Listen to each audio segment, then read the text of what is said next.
আমার রব্বুল আলামিন বলেন, ও বান্দা, দুনিয়ার দিকে একবার লক্ষ্য করে দেখ, আমি আল্লাহ পাক রব্বুল আলামিন কত সুন্দর করে এই দুনিয়াকে সাজাইলাম।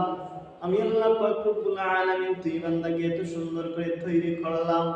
তোর মতো একটা বান্দা আমি দুনিয়াতে দেই নাই। আমি দুনিয়াতে যদি অসংখ্য বান্দাকে পাঠিয়েছি, তোর চেহারার সাথে একটা বান্দার চেহারা মিলে না।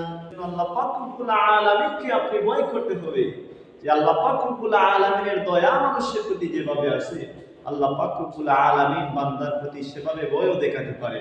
আমার আল্লাহ পাক রব্বুল আলামিন দুনিয়ার জমিনে সিংহকে তৈরি করলেন। ওই সিংহের গর্জন এত ভয়ঙ্কর গর্জন। ওই রব্বুল আলামিন দুনিয়াতে সাপ বিচ্ছু তৈরি করলেন, যে সাপ বিচ্ছুগুলো আপনাকে আমাকে কবরের মধ্যে রাখার পর সেই সাপগুলো আমাদেরকে খেয়ে ফেলবে।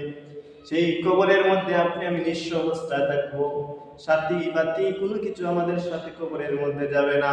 আপনি আজকে দুনিয়াতে আছেন, আপনার পাড়া প্রতিবেশী অনেকে দুনিয়াতে আছেন, আপনার সঙ্গ নেবেন, কিন্তু আপনি আজকে মৃত্যুবরণ করে দেখেন, আপনাকে মরার পরে যেই বিছানার মধ্যে রাখা হবে, সেই বিছানার মধ্যে একটা মানুষ অবস্থান করবে না। প্রত্যেকটা মানুষ বলবে, আমার বাবার লাশটা কবরের মধ্যে রাখা যায়, সেটার প্রতি সবাই লক্ষ্য রাখবে, কিন্তু কেউ বলবে না বাবা যদিও মৃত্যুবরণ করেছেন, বাবাকে আমাদের কাছে রেখে দাও।